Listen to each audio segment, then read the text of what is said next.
हम डिस्कस कर रहे हैं भगवत धर्म। तो सबसे पहले जो रेफ़रेंस है हमें भगवत धर्म में पता है भगवान विष्णु के अराउंड घूमता है। तो श्री कृष्ण का जो पहला रेफ़रेंस है वो हमें मिलता है किस उपनिषद में? छांदोग्य उपनिषद में। ये बहुत ज़्यादा पूछा जाने वाला प्रश्न है। श्री कृष्ण को उसमें छांदोग्य उपनिषद में देवकी का पुत्र और गुरु अंगिरस के शिष्य के रूप में वहाँ पे दिखाया गया है। तो भगवान श्री कृष्ण के गुरु कौन थे? अंगिरस। जबकि गुरु अंगिरा अंगिरा ये गुरु थे भगवान शिव के, ठीक है? तो शिव के गुरु थे अंगिरा, जबकि श्री कृष्ण के गुरु थे अंगिरस। अवतारवाद का जो सिद्धांत है वो आपको भगवत गीता में मिलता है, क्योंकि भगवान विष्णु के ही 10 अवतार थे, तो इस वजह से भगवत गीता में ही ये हमें मिलेगा।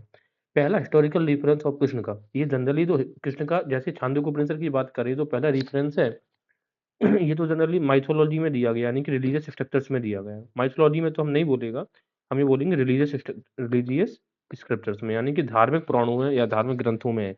लेकिन ऐतिहासिक रूप से अगर देखा जाए तो कृष्ण भगवान का जो पहला हिस्टोरिकल रेफरेंस है वो मेगास्थनीज ने दिया है और उनको बोला कि हेराक्लीज, ठीक है?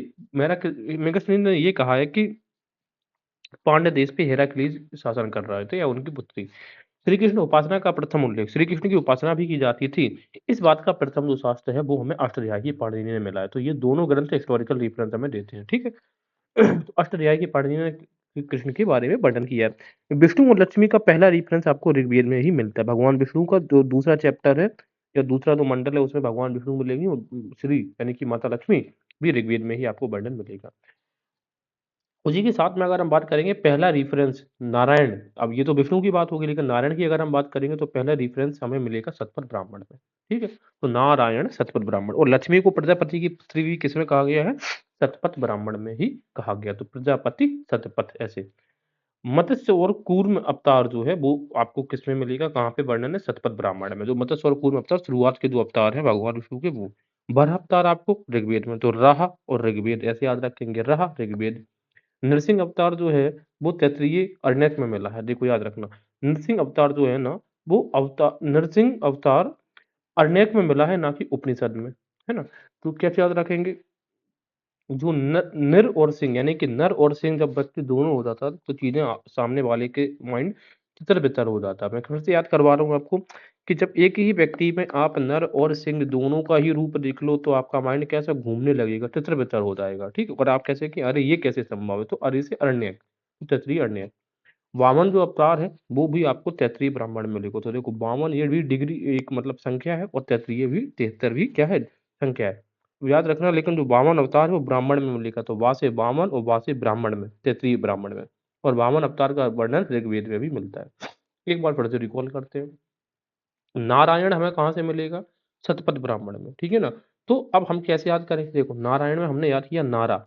नारा जो है ना वो हमारा कैसा रहता है कि सतपथ सतपथ अग्निपथ अग्निपथ, इस टाइप का नारा, ठीक है? और लक्ष्मी को प्रजापति, तो प्रजापति सतपथ, इस तरीके से। मत्स्य और कूर्म अवतार, तो मत्स्य मत्स्य सतपथ, ताता आ रहा दूसरे में, और कूर्म यानी कि कर्म करो 7 पथ तक।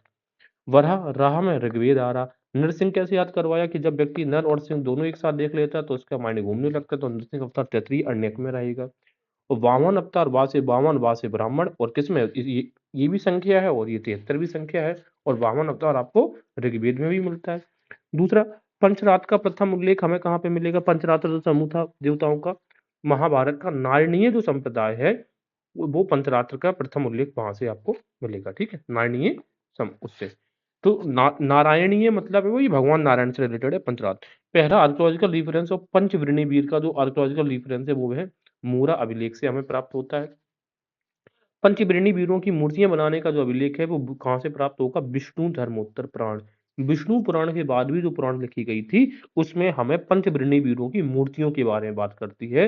तो मूर्तियां हम ऐसे याद कर सकते हैं, जो मूर्तियों का निर्माण है वो धर्म के इतर यानी कि धर्म के परे है। विष्णु का लक्ष्मी के साथ तादाद में जो हम बोलते हैं, ठीक है? तो वो के साथ तादाद में हमें उसका पहला आर्कोलॉजिकल रिफरेंस वो मिला है, वो जूनागढ़ इंस्क्रिप्शन मिला है स्कंदगुप्त। मैं इसको समझाता हूँ, देखो। विष्णु के साथ लक्ष्मी की अगर आप बात करें तो पहली किस पुस्तक में है? वो तो ऋग्वेद में है। लेकिन विष्णु का लक्ष्मी के साथ संबंध, ये आर्कोलॉजिकल अगर रेफरेंस की बात करेंगे तो वो जूनागढ़ इंस्क्रिप्शन है। जूनागढ़ इंस्क्रिप्शन जो रुद्रदामन ने लगभग 150 एडी में लिखवाया था, उसमें ये वर्णन है कि स्कंदगुप्त ने बाद में स्कंदगुप्त ने यहीं पर एक विष्णु लक्ष्मी टेम्पल बनवाया था। इसी वजह से इसको पहला आर्कोलॉजिकल रेफरेंस आप कह सकते हैं। विष्णु का की जो प्राचीनतम प्रतिमा है वो है मल्हार से मिली है हमें छत्तीसगढ़। तो सबसे प्राचीनतम कहाँ से? मल्हार, छत्तीसगढ़। और बराह की प्रतिमा जो मिली है बराह अवतार की, वो मिली है मथुरा के कुषाण कालीन है। और नरसिंह की जो प्राचीनतम अवतार मिला है वो हमें अंकन मिला है, वो मिला है बसाड़ वैशाली। ठीक है, तो अब क्योंकि तीनों मूर्तियां सबसे सेम जैसे ही लगती हैं तो एग्जामिनर्स यहीं से क्वेश्चंस को उठाते हैं। तो प्राचीनतम प्रतिमा मल्हार, बरहा की मूर्ति जो है बरहा मथुरा। ठीक है, बरहा मथुरा। तो ऐसे याद कर सकते हो कि मथुरा की राह। हालांकि बरहा जो मूर्ति है वो उनको एरण से भी मिली है, भगवान विष्णु की एक मूर्ति है, एरण से भी मिली है। और नरसिंह का प्राचीनतम जो अवतार है वो आपको कहाँ से मिलेगा? वो मिलेगा बसाड़ से। ठीक है, तो नरसिंह नरसिंह भगवान ने बसड़ मचा दी थी आके, ऐसे याद रखेंगे। अच्छा, बारह की प्राचीनतम मूर्ति एक तो आपको मथुरा से मिली और मैंने अभी आपको क्या बताया था, एरण से भी मिली है। लेकिन जो एरण की जो है वो गुप्त कालीन है, और जबकि मथुरा की जो है वो कुषाण कालीन है। तो प्राचीनतम कौन सी हुई? कुषाण कालीन, मथुरा वाली। गरुड़ एम्बलम की बात करें तो कई डायनेस्टीज के लोगों ने अपने जो राजा चिन्ह है वो गरुड़ को माना था। वो गरुड़ भगवान विष्णु जी का वाहन है। तो गुप्त वालों ने भी माना था और ईस्टर्न चालुक्य वालों ने भी माना था। और कोंकण के जो सलहार वंश थे उनका भी जो एम्बलम हुआ करता था वो गरुड़ था। अब दो चीजें याद रखनी है कि ईस्टर्न जो चालुक्य थे, पूर्वी चालुक्य, उन्होंने तो अपना जो एम्बलम था वो गरुड़ माना था, लेकिन जो पश्चिमी चालुक्य थे उन्होंने अपना वराह माना था। तो ऐसे मैं आपको बताता हूँ। जो ईस्टर्न चालुक्य थे इनका जो था वो था गरुड़ का एम्बलम। लेकिन जो पश्चिमी चालुक्य थे इन्होंने किसको माना था? बरहा, बरहा पश्चिमी वाले। इसके अलावा हरिहर स्कल्पचर की अगर हम बात करेंगे जिसमें हरि और हर हैं, तो हरि जनरली जो है, देखिए दो लोग हैं हरि और हर। तो हरि भगवान विष्णु को बोला जाता है और हर भगवान शंकर यानी कि महादेव को। ये मिला है बादामी केव्स में। तो कैसे याद करेंगे? कोई चीज हरी नहीं है, कैसी है? बादामी कलर के। तो हरिहर स्कल्पचर बादामी केव्स में। गोवर्धन स्कल्पचर की अगर हम बात करेंगे तो गोवर्धन उठाए हुए ये हमें मिलेगा वाराणसी से। ठीक है ना। और शेषनाग जो स्कल्पचर है वो हमें कहाँ से मिलेगा? देवगढ़ के मंदिर जो है, देवगढ़ ललितपुर में बना है, उसकी दीवारों पर जो स्कल्पचर अंकित है वो शेषनाग का है। इसके साथ में कुछ हम और देख लेते हैं। जब स्कल्पचर की हम बात कर ही रहे हैं तो जो पहला स्कल्पचर है किसी भी डेटी का वो किसका बना था? बुद्ध का बना था। इसके अलावा पहला स्कल्पचर जो बुद्ध का है वो किस आर्ट में बना था? गांधार आर्ट में। उसके बाद वो मथुरा आर्ट में बनने लग गया। सारनाथ की सारनाथ में जो मूर्ति है सबसे पहले उसकी मुद्रा पता करो तो भूमि स्पर्श है, तो सार स्पर्श ऐसे। और कहाँ पे है वो? किस किस काम की है? गुप्त काल की है। ठीक है, और वैसे भी आप म्यूजियम जाओगे सारनाथ के तो वहां पे भूमि स्पर्श मुद्रा दिखती है, लेकिन याद रखना वो किस काल की है, तो हम याद करके करेंगे गुप्त काल की। अब याद कैसे करेंगे? गुप्त काल में ही सारनाथ का उद्भव हुआ था। बुद्ध की खड़ी जो प्रतिमा है वो कुषाण पीरियड की है। ठीक है ना। तो देखो, खड़ी और कुषाण, तो के दोनों में आ रहा, तो खा से खड़ी, खा से कुषाण। ठीक है। अच्छा, बुद्ध की खड़ी प्रतिमा कुषाण पीरियड की है। अब बात यह है कि सारनाथ की जो भूमि स्पर्श मुद्रा है उसमें क्या है कि मार जो है काम के देवता के प्रलोभनों के बावजूद अपनी स्वच्छता और शुद्धता का साक्षी होने के लिए बुद्ध को भूमि का आह्वान करते हुए इसमें दिखाया गया है। ओवरऑल इसमें यह दिखाया गया है कि मार ने बहुत ज्यादा प्रलोभन दिए बुद्ध को, लेकिन फिर भी वो अपनी स्वच्छता और शुद्धता के कारण उन्होंने अपनी जो तपस्या वो भंग नहीं करते हैं। इसके अलावा हम देखेंगे पीतल की बुद्ध की मूर्ति वो कहाँ से मिला है? कांगड़ा से मिली। कांगड़ा कहाँ पर? हिमाचल प्रदेश में। अब याद कर लो, देखो इंग्लिश में पीतल को क्या बोला जाता है? ब्रास बोलते हैं। ठीक है, तो पीतल की मूर्ति हमें कांगड़ा से मिली, हम कैसे याद करेंगे? तो हमने आती है पीतल का कड़ा। किसका? पीतल का कड़ा, कड़ा। अब और जो कड़ा होता है वो कैसा होता है? गोल होता है। तो ये हमें क्या दिखा रहा है? धर्म चक्र प्रवर्तन मुद्रा इसमें दिखा रही है। तो ठीक है, तो कांगड़ा से कड़ा, कड़ा मतलब गोल होता है यानी कि चक्र जैसे आकार का होता है।